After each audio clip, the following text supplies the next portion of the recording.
Hey folks, Tom McHale with American Handgunner Magazine. We are coming to you from SHOT Show in Las Vegas. Hopefully you can hear us well. I have got a special guest. This is a man who has hurt me personally and physically in the past, and we're going to explain all that. Don't take it personally. I still kind of do, but anyway, this is Mr. Philip Toppino from WAFT Training.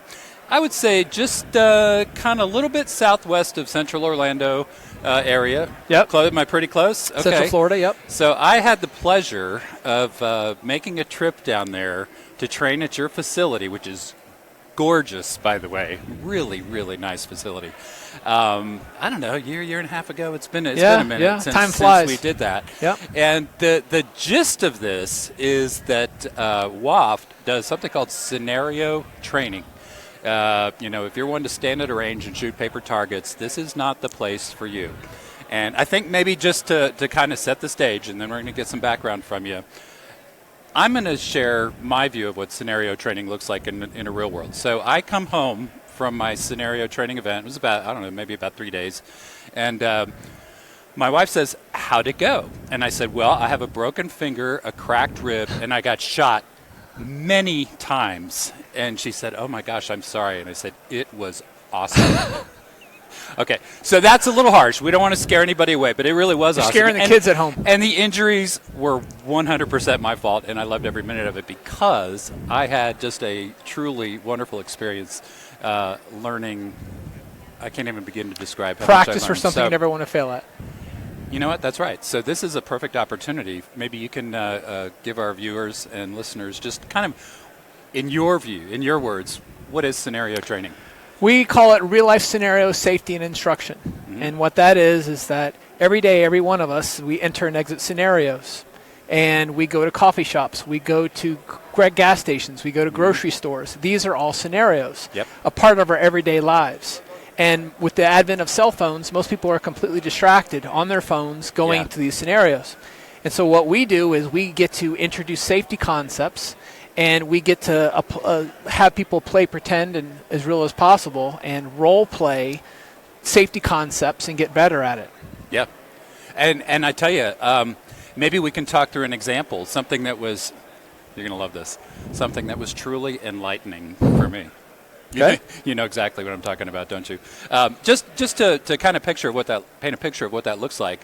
One of the drills, and I don't want to give away trade secrets that you guys had us do, was you ran me and the other students through individually a scenario where we're walking through a parking garage, and all we had was a flashlight. We did have a blue gun, which we could have used, but basically they just, I think I ran this scenario myself 6 to 10 times. I don't even remember, but every time was different. I'd run into a guy tying his shoes, or I'd run into somebody else that appeared to be roaring drunk.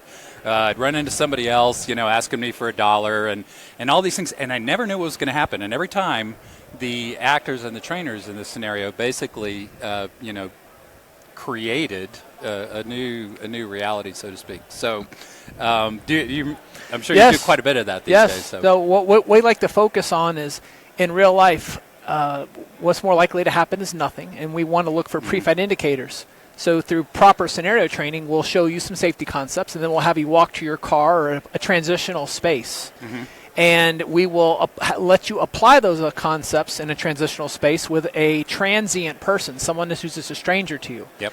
And how you react to that depends on how we react to you. So depending on what we want you to learn, it's a custom learning experience, because in real life, someone might approach you, and someone might start to follow you. These are all scenarios. Right. And we don't want that scenario to become a situation. So how you apply those safety concepts that we show you when we're in a class is a custom learning experience that we throttle to your skill set, if you will. And we like to show you some really good concepts that will let you be a hard target, what we talk about in real life. Because we can't legislate away violence, and we can't legislate away danger, and that stranger is going to approach someone. We just don't want it to be you or someone that you care about. Right. I tell you, what I got most out of that was the ability to fail a lot, and at the end of the exercise, just pause and sit back and talk with you or whoever else was involved in this scenario, and literally ask the question, were you going to come after me? And I think I remember one in particular. I'm not going to go into detail because I'll let you surprise a future student with how you surprised me, because it was eye-opening. But the ability to run through it and then stop, hit the pause button and say, okay, how did that go? What do we do right? What do we do wrong? And I can ask you, what in that scenario, if it had gone further, what were your intentions? Were you just a benign right? I remember you asking me garage, or were you really going to do something bad, or was it a robbery? And you guys would, share that information. I remember you asking me that because as a fellow dad, and as a someone who I want my family safe when I'm not with them. Yeah. And what we do is we allow you to test these safety concepts on how to be a hard target, so that potential stranger will just go to somebody else and not you. Right. And that was a big part of it, just being the one that's not the easiest. Right? A custom learning experience that doesn't exist anywhere else. It's something that I traveled the country, trained with a lot of really great people, and I just wanted a higher level experience that my family could also attend. Right. And it's something that's focused on, again, what's more likely to happen, which is nothing. Yeah. And then seeing something that potentially could be a danger, give it more attention, and then learn how to see that coming and avoid it altogether. And the timing that you do that is what makes you safer. The timing, how you apply those concepts, and what other force multipliers that you might have. Right. Learning how to think critically while under stress is the essence of scenario training. You know what? You mentioned a really important point a second ago that was kind of enlightening for me, and that was family. And it was all true, but I was having a lot of fun at the beginning of this episode talking about getting shot and cracked ribs. I chose that kind of training in the hands-on part and the shooting parts, right? So you don't have to choose that if you go there. And I think one of the things that was cool was that this is a place where you could bring your family and you can do really good scenario training with nothing more than a flashlight and a fake gun. We want safety. You don't have to do all that stuff if you don't want to. We want safety with or without a firearm. Yeah. And we talk about that everyone wants safety. Everyone wants safety. Whether you're on the left long side or the right side, everyone wants safety. And so that is the beautiful thing about, our first tool is to learn how to outthink someone, outthink someone while we're under stress. And then what tools do we have at our disposal? Our voice and our mind are the first and foremost. And we want to focus, like you mentioned, a flashlight, on what we can take with us anywhere. Yeah. You can take it into a gun-free zone. You can take it on an airplane. You can take it in. I took mine on my airplane. I take it everywhere ever since going to your program. And so, I really do. And so, and so a WAFT, that's why we designed a WAFT flashlight. Yeah. To make it so that I saw that. So that it is compact enough so that my wife, who's 5'2" and 100 pounds, can fit it in her hand, but it can also fit in my hand. I'm 6'2" and a half and 215. Yeah. So it's just something that I want people to focus and really get inspired and empowered to learn more about safety for their family. Right. And that's what WAFT is a place that you can bring your family, and mom and dad can be together, or we can divide and conquer, depending on skill set and what you want to learn. And so that's the... it's interesting. I don't even know. I have a running list of training classes I've done, and it's 8 or 10 pages long now. Dozens and dozens, right? And the vast majority of them are shooting up, gun-centric, range time, shoot the targets, go through shoot houses, do all this stuff. I would say, and you customize your offerings based on who's there and what the specific program. I would say at the event I did at your place, and it was shooting heavy because the gun company brought us there. Right. I would say 70 or 80% of the scenarios ended successfully with a no shoot, with either an evasion, an escape, a de-escalation, little verbal judo type stuff, and I thought that was, it's gutsy, but practical, From your perspective. That is our goal. Our goal is to focus on what's more likely to happen, which is nothing, and to work on the legality of the before, during, and after an altercation, because having a firearm is a tremendous responsibility. Yeah. And it's something that many people carry, but they've never practiced what might happen if distance breaks down, or what might happen in the state they live in, and the laws for that. And that, to me, is the most valuable thing, that not only having a firearm and having the ability to protect yourself, but knowing how to while under stress. Yeah. So it's different than being on a range and being on a two-dimensional range. And you know where the target is compared to you're carrying concealed. Yeah. And now that gray area, and that's what we focus on. And again, it's your new favorite hobby, and it's tremendous amount of responsibility comes with a scenario trainer to show those concepts and apply those concepts. And we want to do that because we want families to be safer. And so, again, with or without a firearm, you can learn a lot and get a lot of value out of scenario training.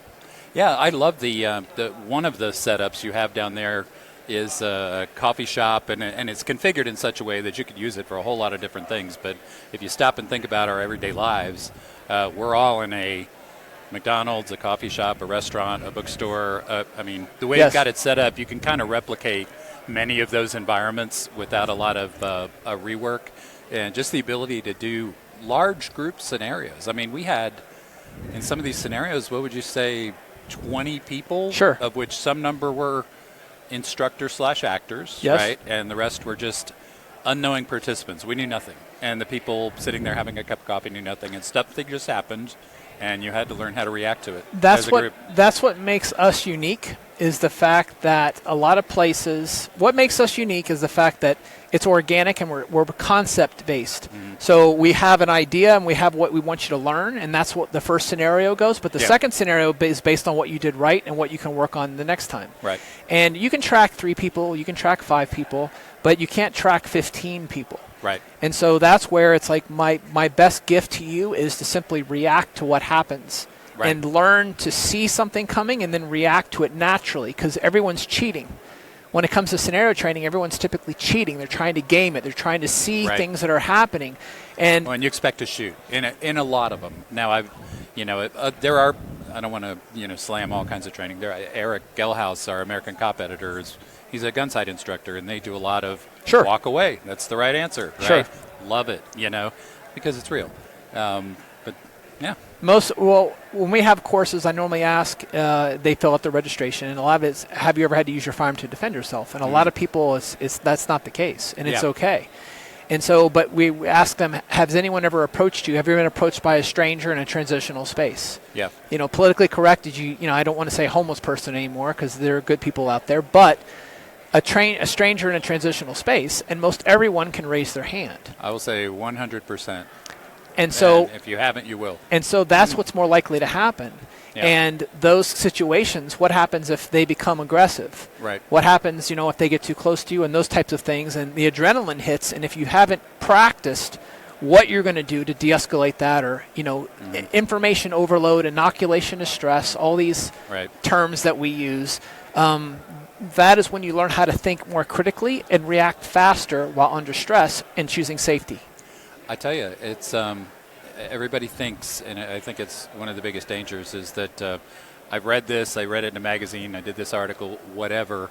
I'll know what to do in that situation, but just the idea of practice, even practicing with a guy asking for $1 on the street who's really pushy and persistent, you learn a lot by doing that, a bunch of times in a row. How do we convey that to our loved ones? How do you convey that to, a child that's growing up and is going to be driving for the first time in a few months?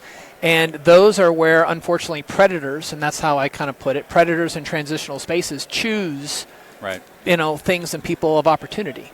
Yeah. And so that's what we want to do. And we started at age 5 teaching safety concepts. That's my dad. And learning how to use that voice and just choose safety. And that kind of mindset training hardens them, unfortunately, that if something were to happen, they would handle it better. Yeah. And as a father, that's what I want. That's how we live forever, is through our kids. And that's what got me into safety training, is making sure that if I'm not around, my family can still be safe. Yeah.